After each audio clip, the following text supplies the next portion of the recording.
dirhela palin jinbo ngum ngum pepela nyi dudu ho ngala kam gabela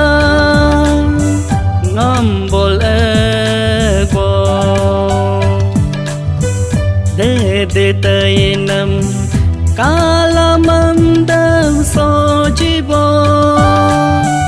penbo nam sayul dom gan ka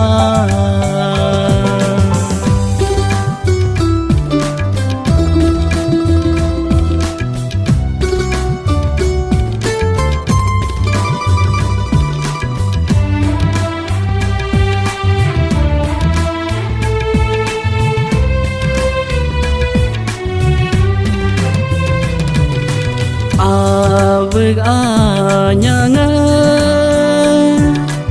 inam jago avig avinga sik jago avig anyanga inam jago vinga sik jago avganyanga tonge tiha bata serdanala nap sejongam penbo abnam sekagan ka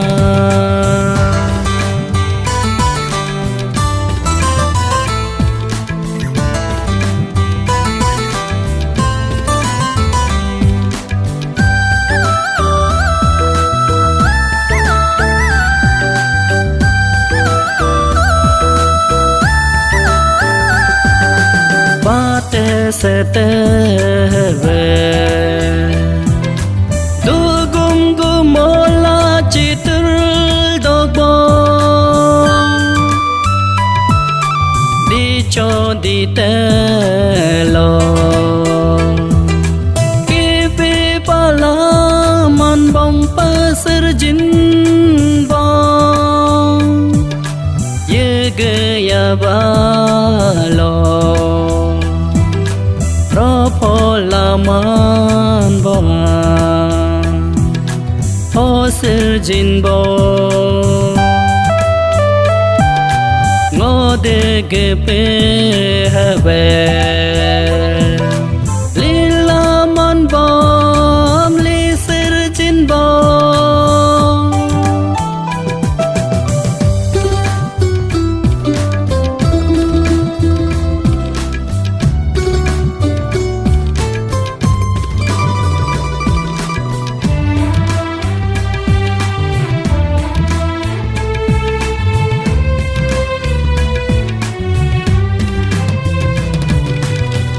kumpum konga oji jitap senbo asi konga o kata karbe sebelum pemdap jinbo lelek keram serjinbo nyichini kamam jek serjinbo yajiya leksegelam tangam rojibo ngam dirhela palin jinbo ngum ngum pepela nyi dudu ho ngala kam gabela ngambol ego ngambol ego ngambol